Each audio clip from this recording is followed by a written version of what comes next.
activists and human rights campaigners in Zimbabwe fear a new crackdown that could roll back gains made during the 8-day crisis that culminated in the resignation of President Robert Mugabe last week.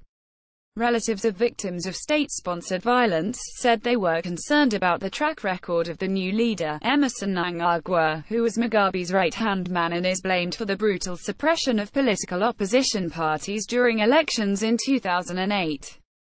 Profile Emmerson Mnangagwa was Zimbabwe's powerful vice president until 6 November, when he was fired by Robert Mugabe. The 75-year-old former intelligence chief had been locked in a battle with the First Lady, Grace Mugabe, to succeed her husband as president. In October she publicly denied poisoning him after he fell ill at a rally in August, after his sacking, which was seen as an attempt to clear Grace Mugabe's path to power. Mnangagwa fled to South Africa. He reportedly returned on 14 November as the military prepared to take over the country, and is firm favorite to become Zimbabwe's next leader. He has strong support within the security establishment and among veterans of Zimbabwe's 1970s guerrilla war, when he earned the nickname, the Crocodile.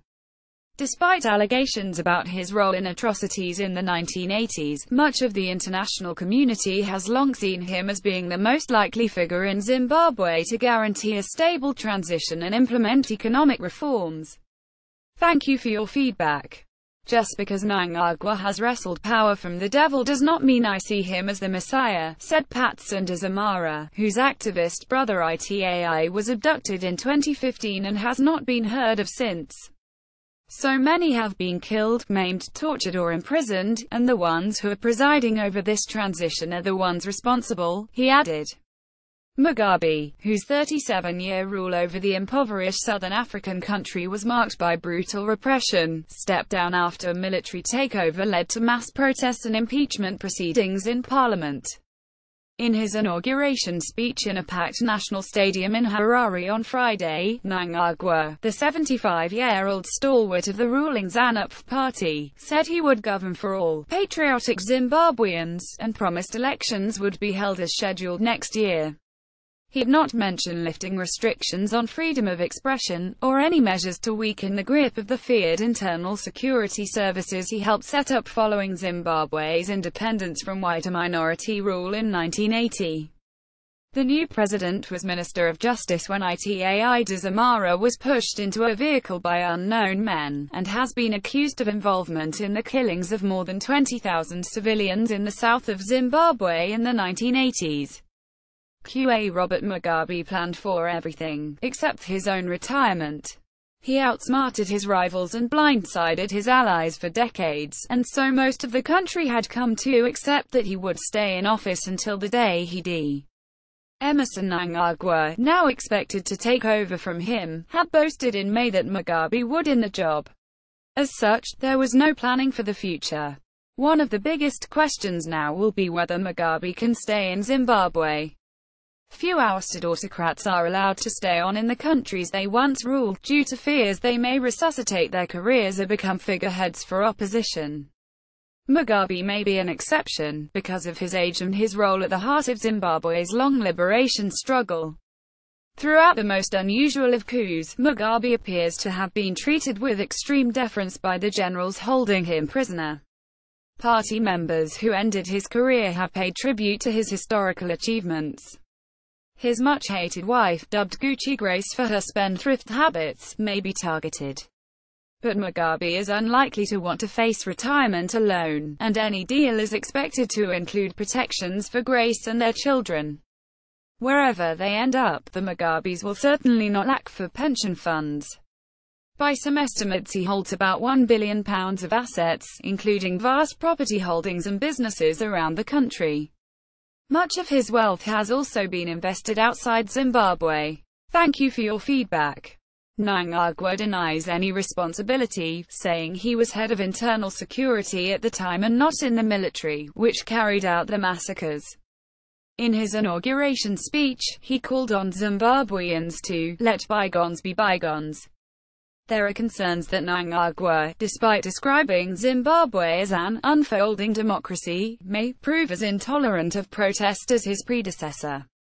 On Monday, a High Court judgment is expected on subversion charges brought against Mugabe, an award-winning satirical network, social media activist center and creative hub raided by police hours before the military takeover 13 days ago. Laptop and desktop computers confiscated by police have yet to be returned. How they deal with this case is a litmus test for the new government. It will be a signal to any activist who uses social media about what you can and can't say in this supposedly new Zimbabwe, said Samfari Monroe, Zimbabwe's best-known political satirist, comedian and creative director of Mugabe. The network had repeatedly incurred the wrath of authorities with an irreverent and immensely popular weekly show. The raid came after attempts by authorities to close its offices in Harare for alleged planning permission infringements failed. Martha O'Donovan, a U.S. citizen who was an activist working with the network, was arrested last month on charges of subversion and undermining the authority of the president and will appear again in court in 2 weeks. The fall of Mugabe, 93, was triggered by a factional battle within the ruling party over his succession.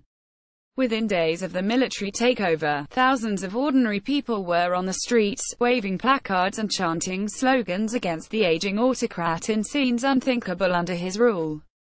In one massive protest, more than 100,000 people marched through Harare.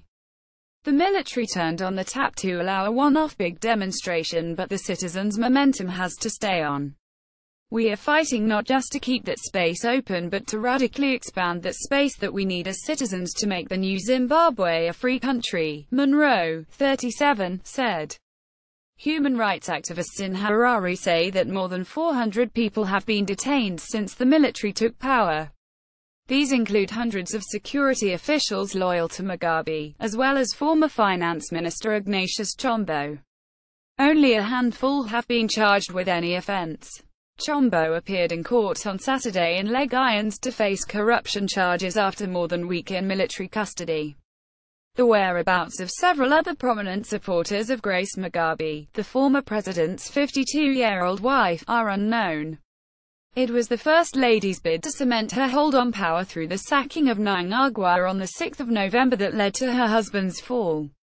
The sudden events pose creative challenges to activists and satirists, too. Now that Bob Mugabe is gone, we have to work tirelessly on new Emerson Mnangagwa jokes, but they'll definitely be coming very soon in the next show, said Monroe.